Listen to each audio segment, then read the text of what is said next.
In this video we want to talk about desirable business skills.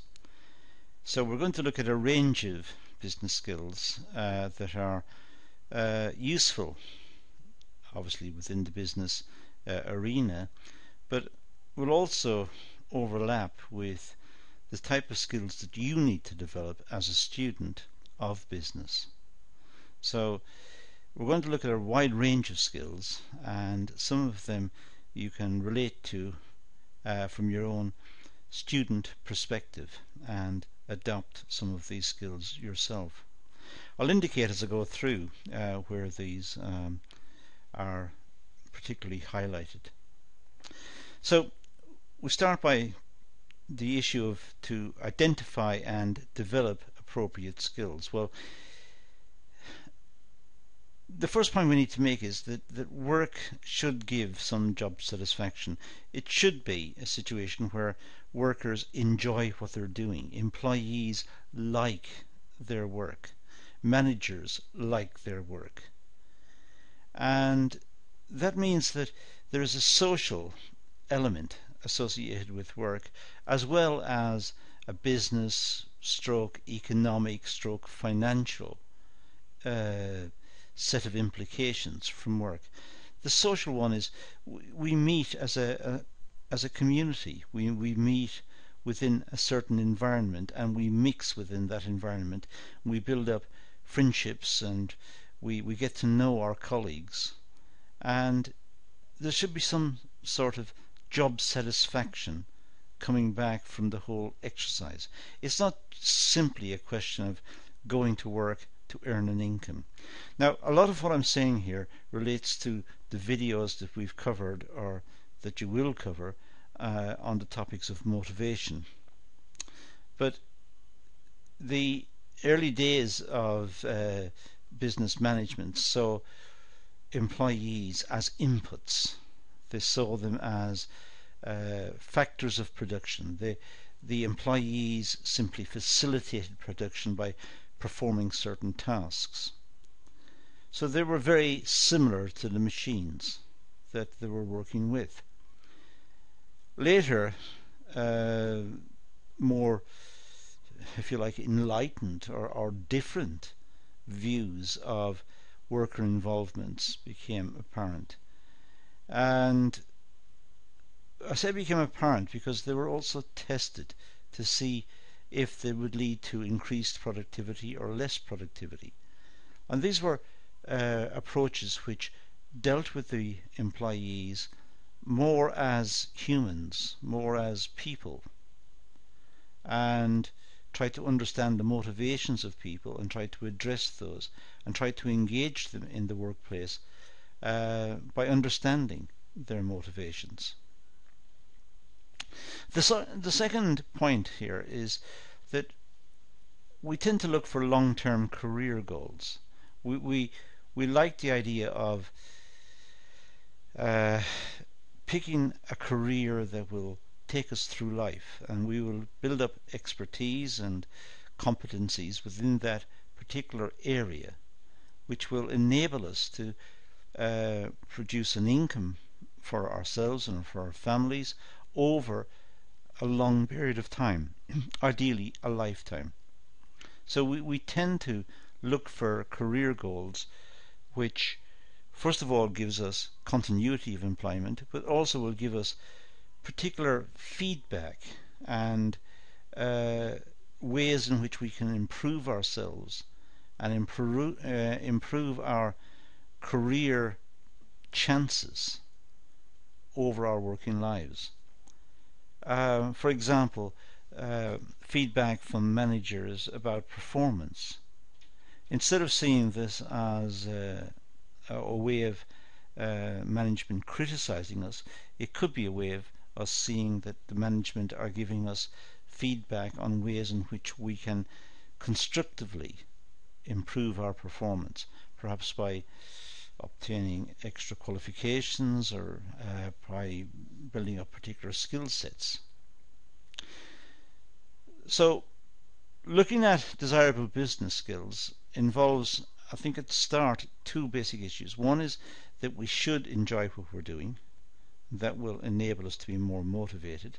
And secondly, we should have goals. We should have ambitions within the workplace, and we should try to pick out careers and pick out learning ways in which we can improve our learning facilities, learning by observation, learning by instruction, learning by attending courses, learning by speaking to managers and getting criticisms and feedback about our performance.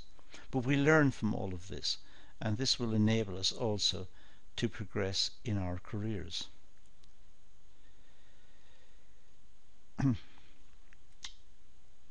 Now, the organization, well, managers have responsibility for the financial well-being of organizations. In a sense, that's what managers do. They look after the financial welfare of the organization. If they don't, the organization won't exist, and if it doesn't exist, there won't be work. The need for organization needs to be specified.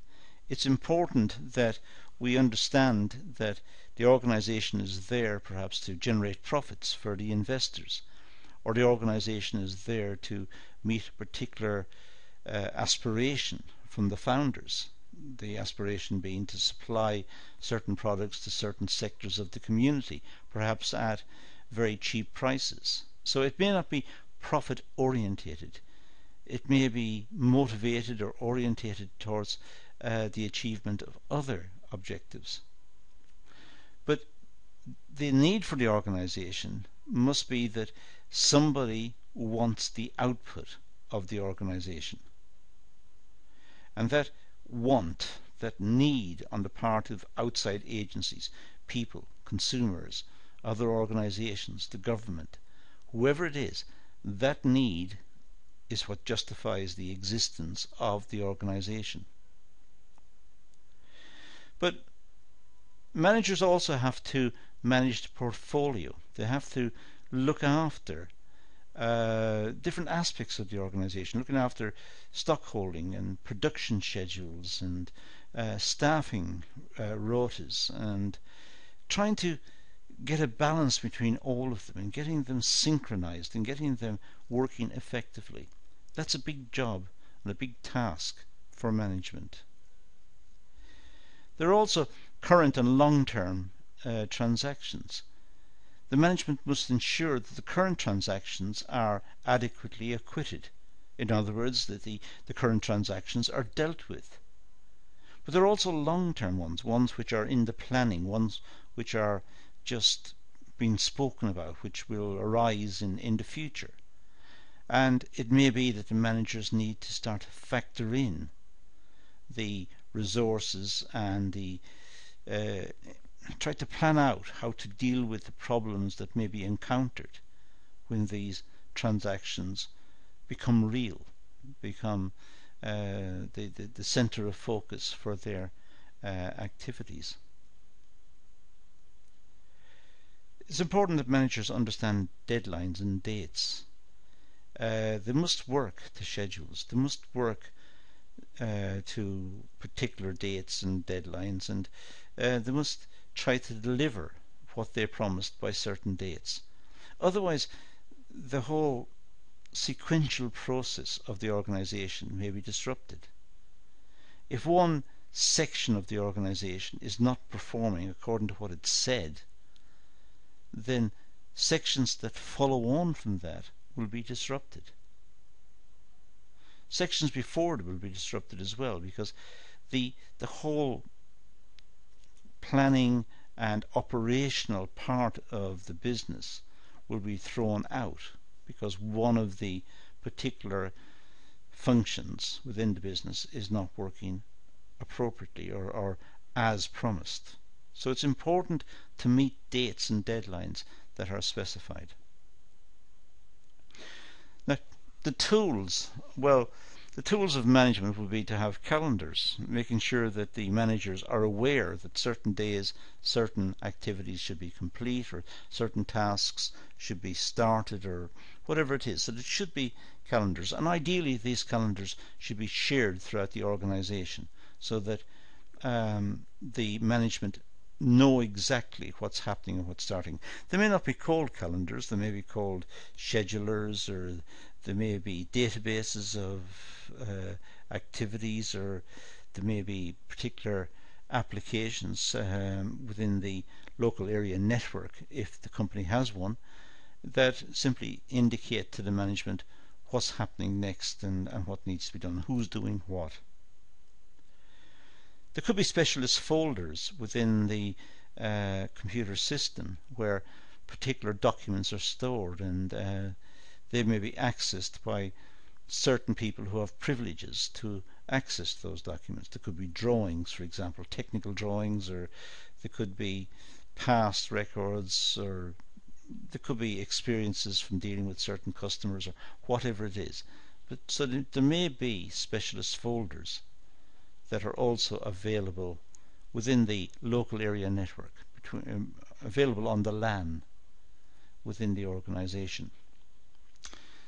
Also, there may be use of day planners, which are very popular. For example, Outlook, Microsoft Outlook will have a planner which will be for the individual, but the individual may be able to share that planner with others, and they can share theirs, and now they can see who's doing what at what time and where they are.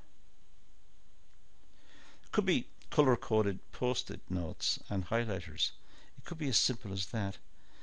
It may be just putting up notes and highlighting what's happening for the day and who's doing what and what issues need to be covered on that particular day. So it could be something very basic as paper, color-coded and with highlighters indicating what needs to be done.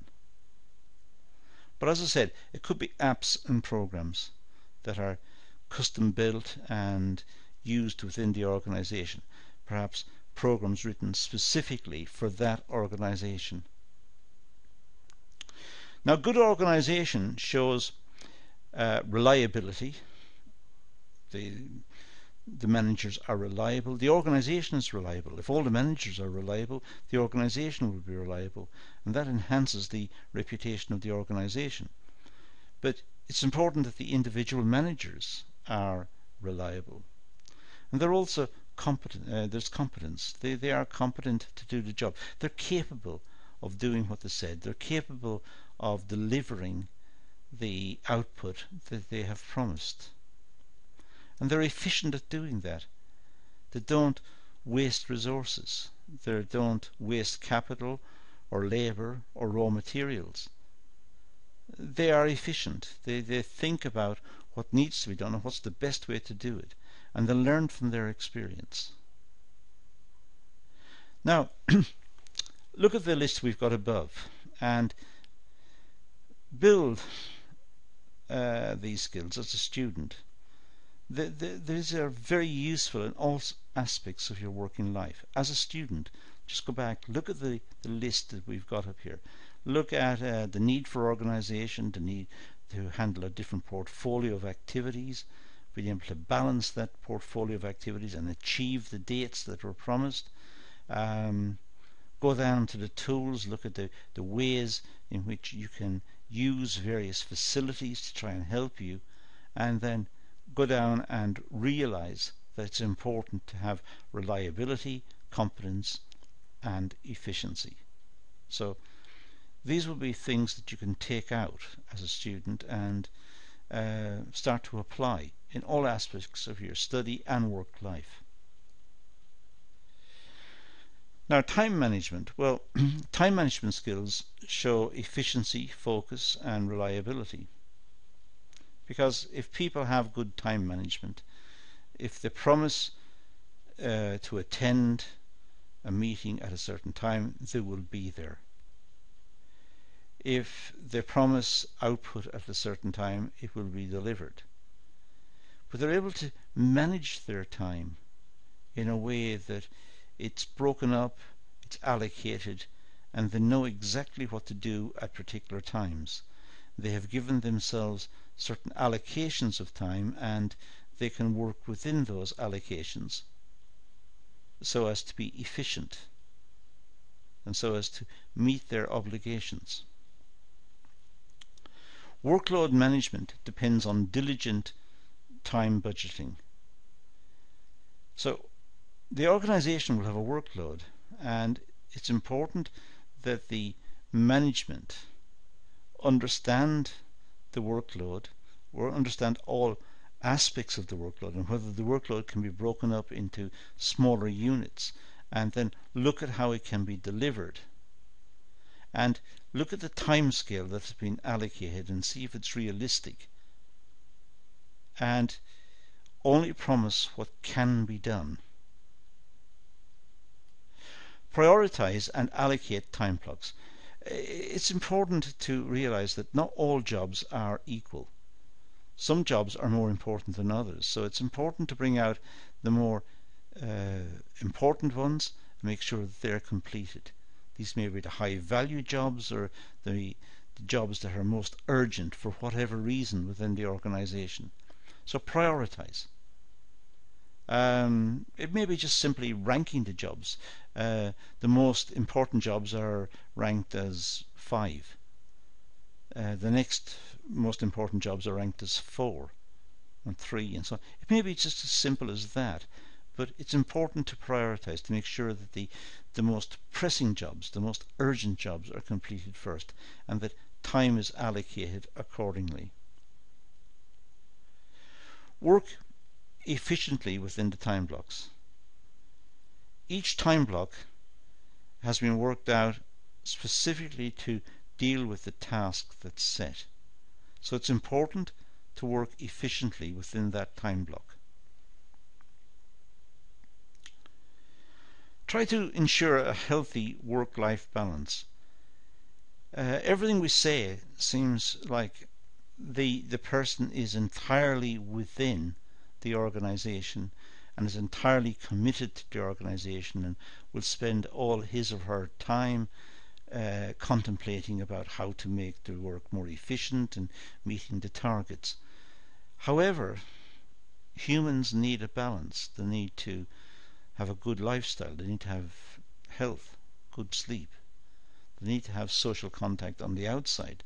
They need to have recreation and enjoy family life and enjoy a sport perhaps. They need to have a balance, but it's important that the balance is correct. The balance recognizes that when they're at work, they are fully committed. When they're at home, perhaps they have different sets of commitments that they must also achieve. And so their lives are, in a sense, balanced, so that as humans they're able to continue to go. As humans they're able to meet their obligations and fulfill their obligations and not feel stress or feel that they are, in a sense, winding down or becoming more worried and upset and distracted by their obligations, because that will lead to illness and it'll lead to absenteeism and it'll lead to the organization eventually perhaps looking for an alternative employee to fill the task. So work-life balance is very important, and that should be the subject matter of other videos to come later in the course. Adaptability. Well, accountancy is constantly changing in terms of skill requirements, technology, skill requirements in terms of being able to communicate the message with the customer, to be able to meet the requirements of the professional organizations, the statutory obligations as well. The technology of accountancy has changed immensely. It's now much more centered around software usage and the ability to integrate practical knowledge from, or practical data I should say, from organizations into software packages and then refine it into information within the package and interpret it. There are also, of course, legal developments that's always ongoing. So accountancy students in particular, but also all managers within an organization, not just the accountancy, but in particular we're talking about accountancy in this module, but many managers in different departments will also feel the pinch in terms of legal developments. There are constantly developments in terms of health and safety regulations, in terms of employability, in terms of pensions and training and procedures within the workplace to ensure fairness to all the staff, and that the staff are being recognized for their contribution and being dealt with in a fair and equitable manner. So the accountancy bodies are very good at laying out professional standards that the accountants must follow. Accountants who do not follow those professional standards will cease to be accountants. The same happens within the legal profession and the medical profession. So it also happens within many of the other areas of industry, that if managers are not behaving professionally, in other words, they are making arbitrary decisions, or they're making simply wrong decisions, or they're exercising prejudice, or bringing outside values which are not appropriate within business into account, values which are not condoned by the society perhaps. If they're bringing those into the workplace and using them by virtue of their position, that is not professional. Accountants need to constantly update their knowledge and adapt to new challenges. But I keep saying this class is for accountants, but really that applies to all sections of business as well. It applies to the engineers and to the scientists and to the managers and the HR and the marketing and all of the different managers. But accountants are in a very strange position in some respects, because they're the ones who have to present the final accounts, which is the, if you like, the legal status and position of the business as of a particular date, say the 31st of March. So that is the true and fair picture of the business in terms of its assets, its liabilities, and it's what the business represents in financial terms, and it has to do that honestly. So accountants need to keep up to date with all the new changes that are coming in because of computerization, because of perhaps integration of standards between one country and the next, or perhaps in the case of the UK, changes that are being required by the European Union, for example, to bring about greater conformity between standards in one country and the next. Good accountants embrace change and learning opportunities. They develop from challenges and experiences. Again, it applies to all managers and all different disciplines, but accountants do learn from different opportunities. They must look at the situations and contrast the situations with perhaps case studies they've read, keep up to date with the literature that's coming from their professional body, and contrast their own experiences with perhaps what's been written about in that area, and learn from it. So they are constantly developing. Communications. Well, good communication skills are essential, both oral and written. And these applies in all walks of life, not just for accountants or even for managers within the company. These apply to everybody. But in accountancy and business, good communication skills promote career advancement and more efficient working. It's certainly the case that if someone is inarticulate, they're not going to be promoted. They're not going to climb high up the ladder, the career ladder, because they can't express themselves or they can't write properly. These are fundamental skills, and accountants know full well that if they're going to progress up the career ladder, they must have good communication skills. But having said that, as I said, it applies to all the managers within industry, not just the accountants, but it applies to everyone. But good communications leads not just to good career advancement, but also more efficient working. The message gets across in a clear fashion, and people understood what's been said, they understood what's been asked of them, so there's a clarity about clear communications. Clear and clarity. So, good communication skills help gain good employment. So it's very important that students have got good qualifications in English, understand rules of syntax and grammar and how to write and how to present knowledge and how to do good presentations. These are all good communication skills.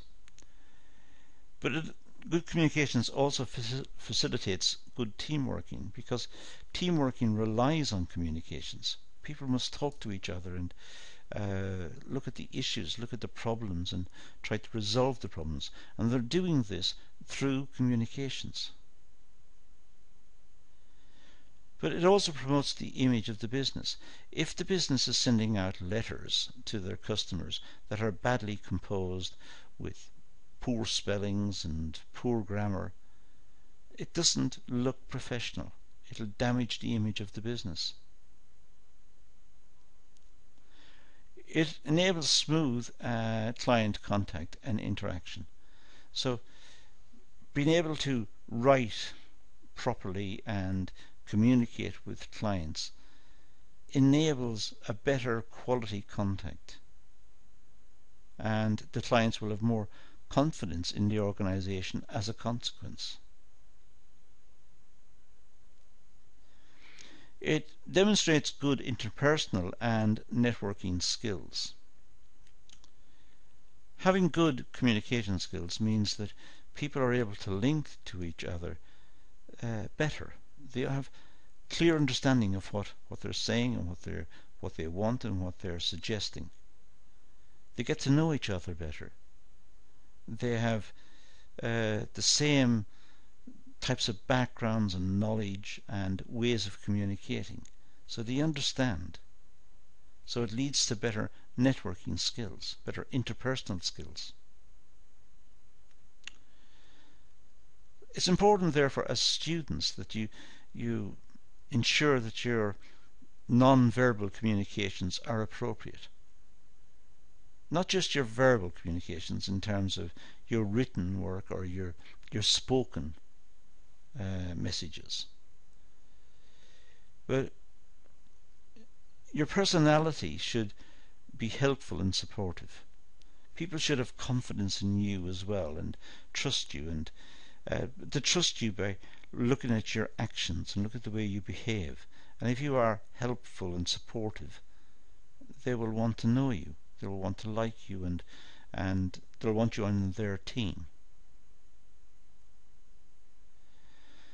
It's important not to gossip. It's important not to use office time to sit criticizing colleagues or criticizing the management or the processes. It's important to be constructive and to avoid critical comments, and don't engage in gossip. It doesn't lead to anything except bad will. It leads to criticisms. It leads to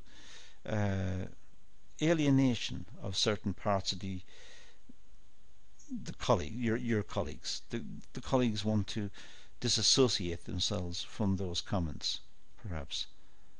So it leads to factions developing, and pro and against, people for and against. The pro and anti groups are formed because of perhaps gossip.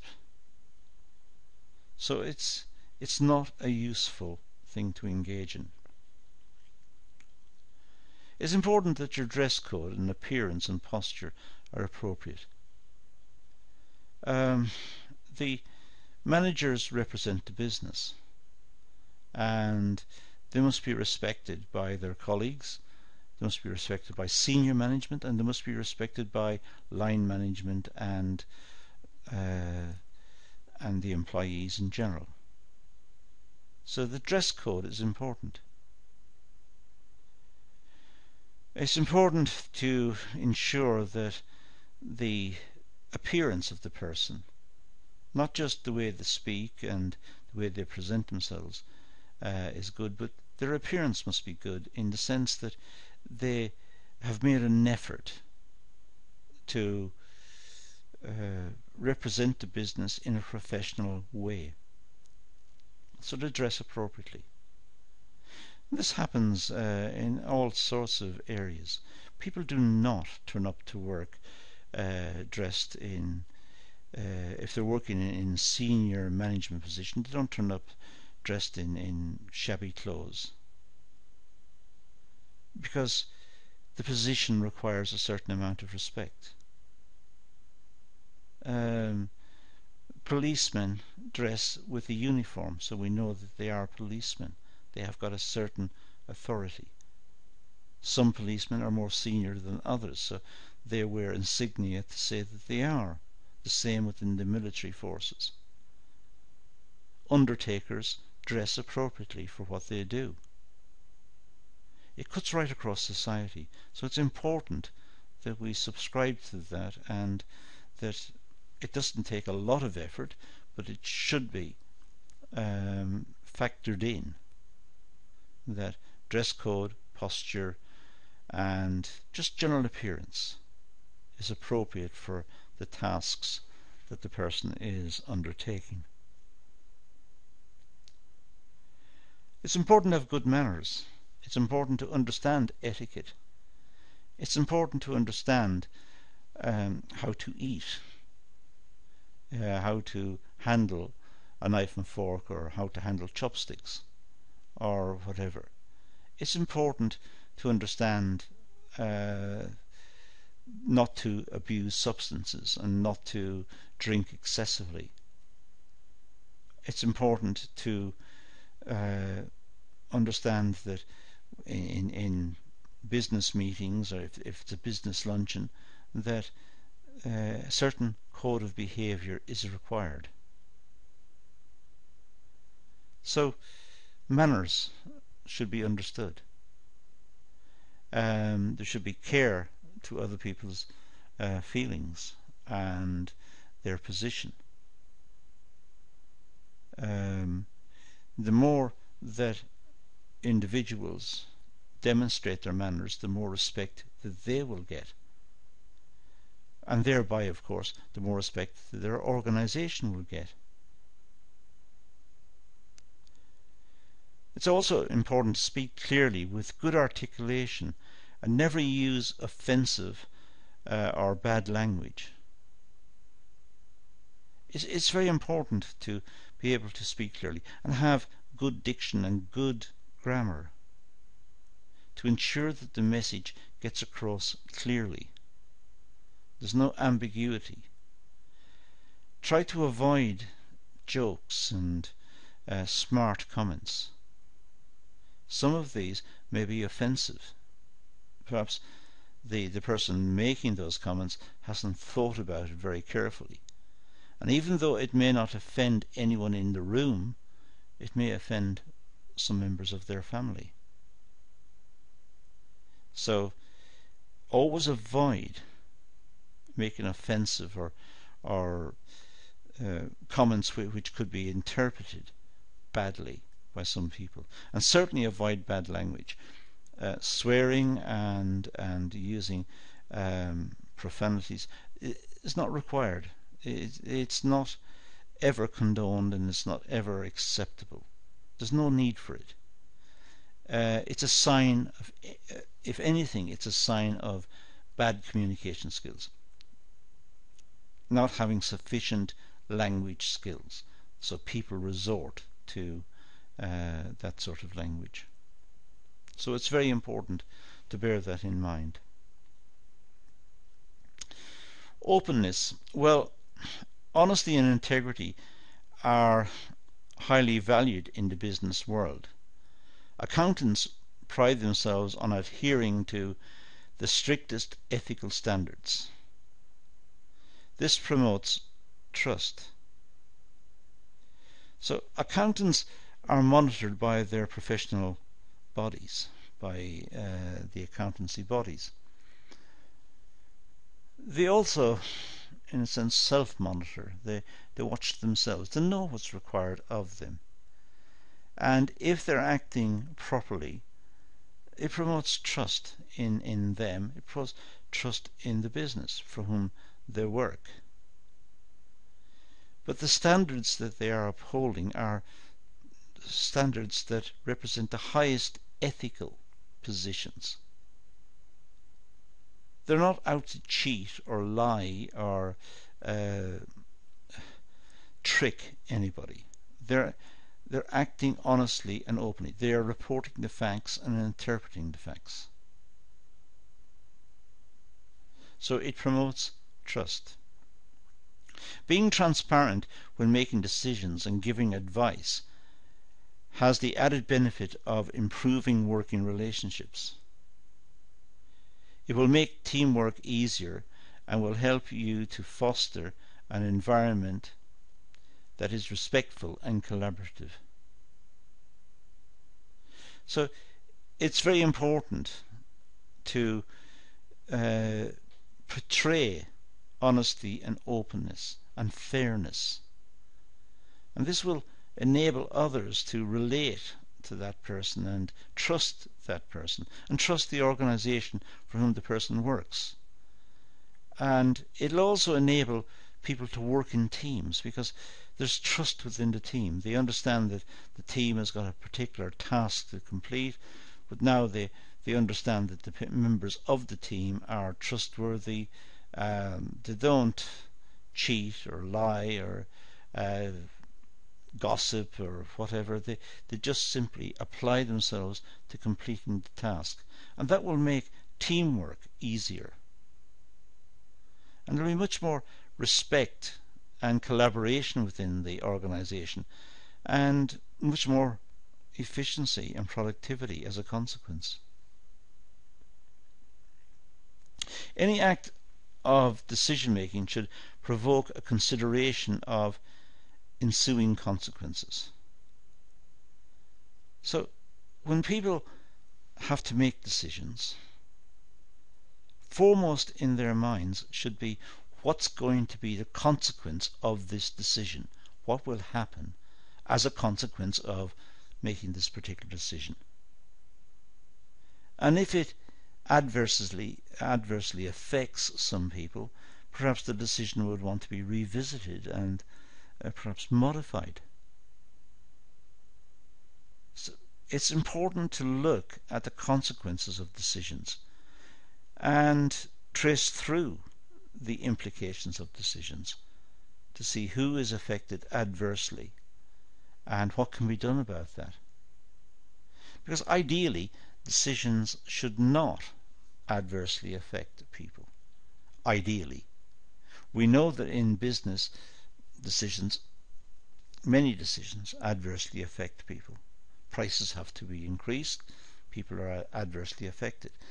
Companies have to close down particular plants, so workers have to be made redundant. People are affected adversely.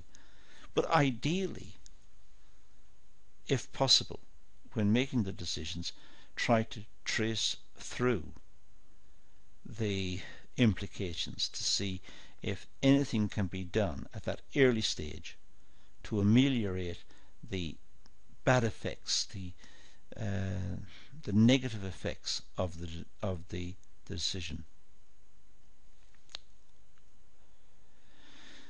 Leadership. Well, leadership involves confidence. Leaders tend to be confident. If they're not confident, if they're very diffident or very reluctant, nobody will want to follow them because they seem unsure of what they're doing. So they have a great deal of confidence. They're also quite patient. They know when to move. They know how to get the job done. Their timing is very good. They tend to know how to motivate people, but also when to engage that motivation, when to get the whole project started. They don't rush into a particular project, nor do they leave it too long. They know the timing, so they're patient. They can delegate. They understand that their position may require delegations. It might be a large organization, a large project, a large team.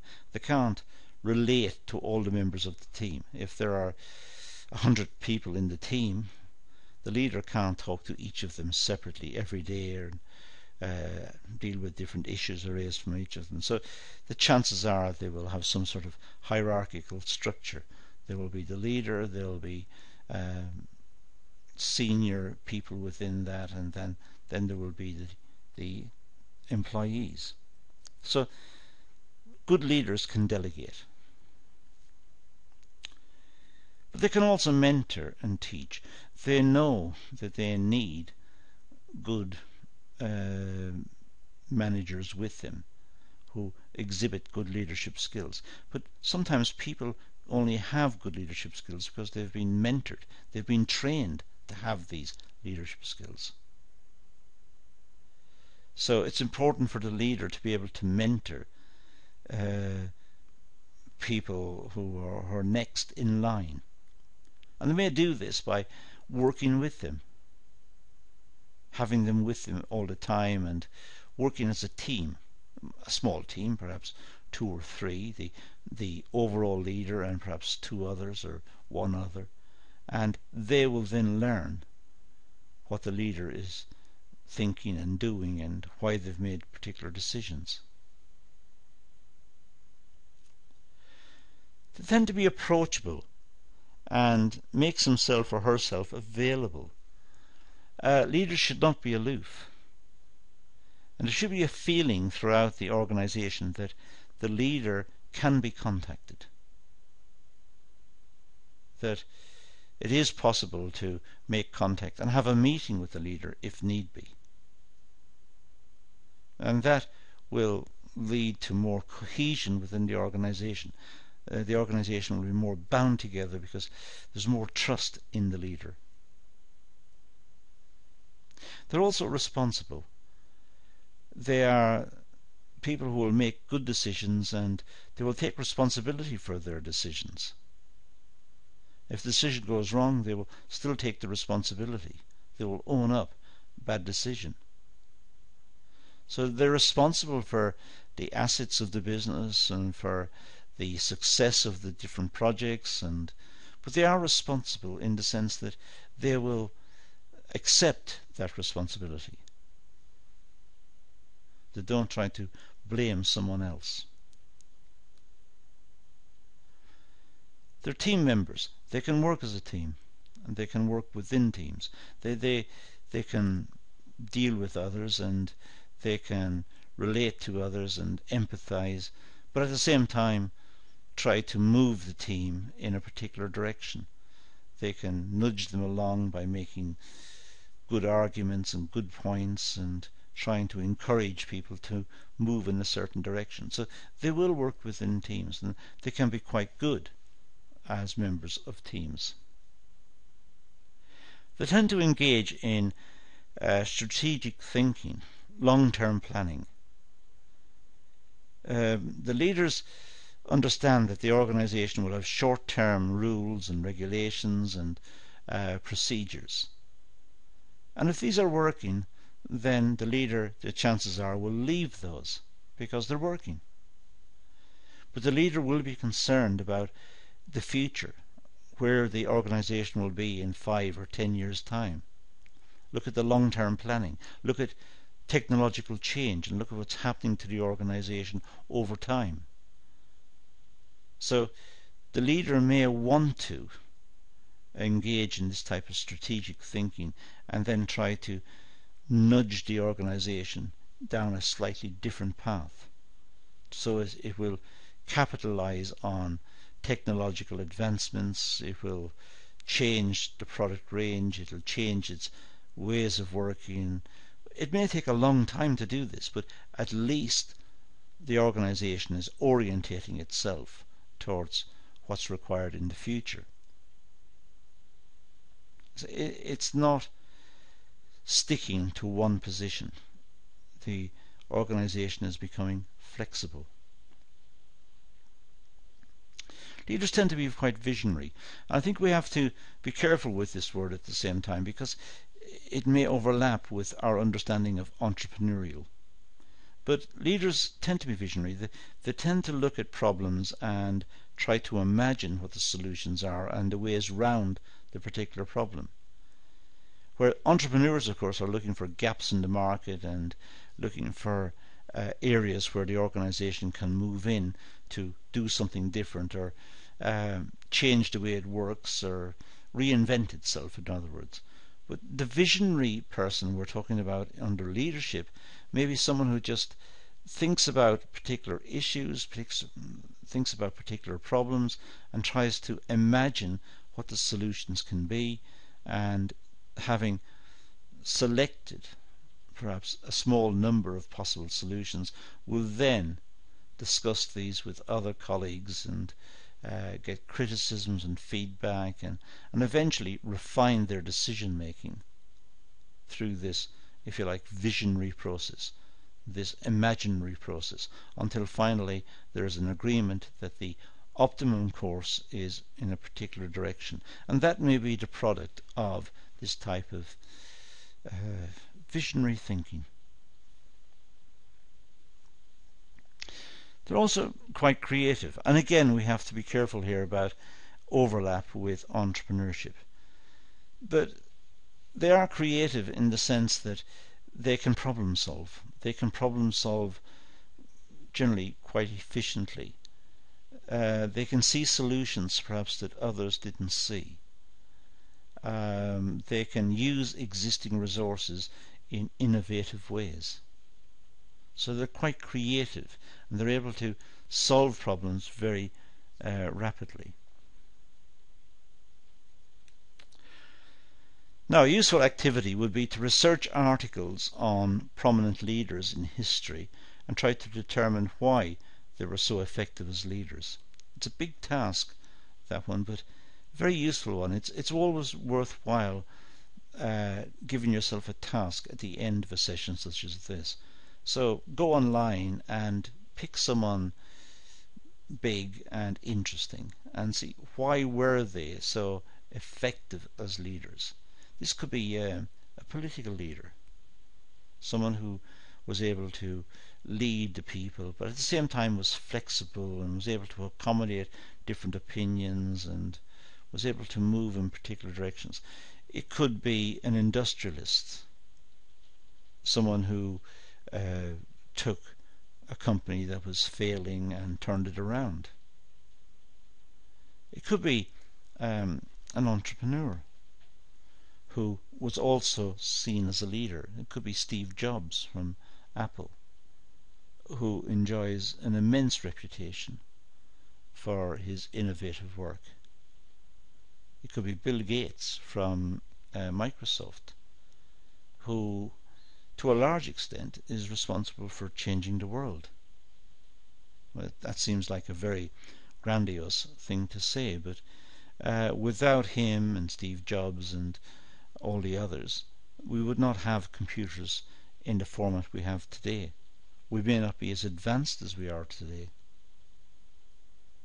So it'd be worthwhile going back and preparing your own little case study of these people and having it on file so that you have a reference point when it comes to discussing the creative, the visionary, the entrepreneurial, the leadership styles that may be followed.